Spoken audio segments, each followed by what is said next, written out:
All right, everybody. I'm Steve, and this is A is for Alice, B is for Bob, and today T is for trust.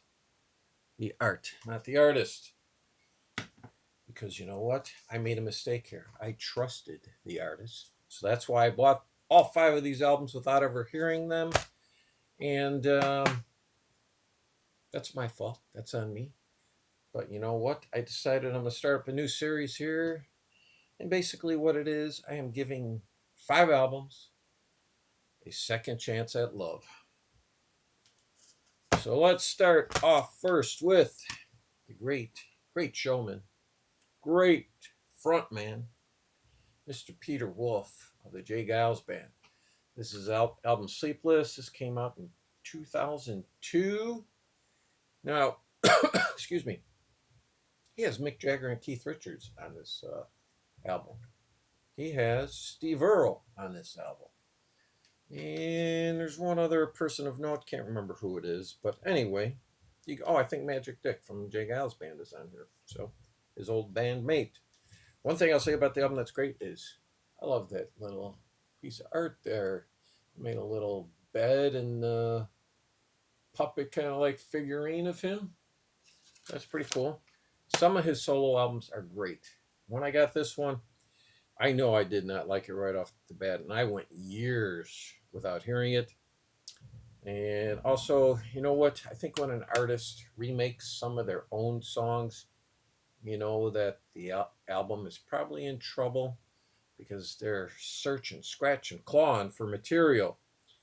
He redoes Homework from Jay Giles Band, kind of a stripped down version. And then also 5 O'Clock Angel. Just not wild about it, but I will say that probably the best songs are the ones with Jagger and Richards. And so I gave what I'm doing with these albums is I'm listening to them each album twice, see if they can win me over. I will say I do like this more now than I did when it initially came up, but now we're talking 23 years ago. So maybe my taste has changed a little. Maybe I just didn't give it a legitimate shot. But anyway, that's first up. Peter Wolf, Sleepless. Then we have, well, you know what? Let's go to these guys. I got their first album when it came out in 1972. Scorpions, Return to Forever. And so this comes out, what, 43 years later? Yeah, 2015. And here's another sign that a band is in trouble. When you bring in outside songwriters, and that's what they did on a number of these tunes. And I will say, I think I played this once when I got it, and I probably went a couple of years without playing it again. Just didn't do much for me. Sadly, I'm going to say that is still the case. I mean, even got the titles of the songs too. Rock My Car, come on. Rock and Roll Band, Hard Rockin' the Place. All right, we're rocking.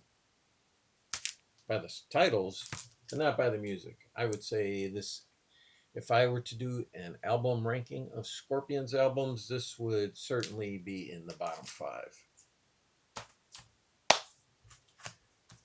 Okay, then from the year 2018, I only have the CD on this. I won't be buying the album.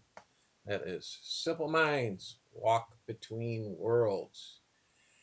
And already at this point, you know what? I think Jim Kerr and company have come to realize that his voice isn't what it used to be. So now they've added a couple female members to the band. Nothing wrong with that. But they're also there to help out with the vocals in the studio and certainly, I'm sure, live when they're performing on stage. Like I say, this isn't bad, but there's no reason for me to spend my money and get a copy on vinyl. This will be something I'll go to once every 3 years or so. There's a lot better albums in the Simple Minds discography to listen to. This is a band heard about for years. I didn't buy it when it initially came out. And this came out in '76. And that is Camel and their album Moon Madness. And this is the deluxe edition. I figured, you know what, I'll get that. So I'll also get bonus tracks and then a live performance. And actually, what got me to listen to this again was at a recent record collector show, I bought the album that came out before this, which is The Snow Goose. And that album I really like, even though that is entirely instrumental. Normally, that's a tough sell for me. I normally need a singer. So I'm a lyrics guy. But you know what? I did like this album. And I will seek this one out on vinyl. Yes. There you go. And then last but not least, an album I do not understand the high praise it gets. And that is Paul McCartney's Chaos and Creation in the Backyard. I listened to this yesterday and I was like, okay, maybe there's 2 or 3 songs on here I like, but you know what? There's 13 songs on here. I need more than that from Sir Paul, from anybody, for me to really like an album. And I listened to it again this morning, and I will say, you know what? There's 4 songs that I would say are good. The rest of them just bore me. And so what I did, I went onto good old Mr. YouTube and searched out Paul McCartney album rankings. And I found 5 channels that had done them, like within the last year or two, because I wanted to make sure pretty much everything in his catalog was going to be represented. And these are the rankings. One person came in at 9 for this album. 3 people rated it their 4th favorite album by McCartney. And 1 had the nerve, the balls, the gall to rank it number 2.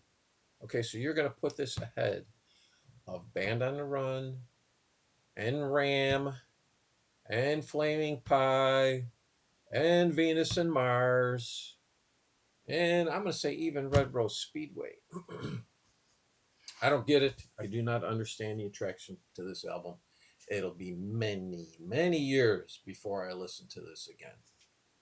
So there you go. That is my first installment of this new, which I'm sure is a series that is just going to sweep the VC, the nation, YouTube. It's going to go global. It's going to go viral, I think.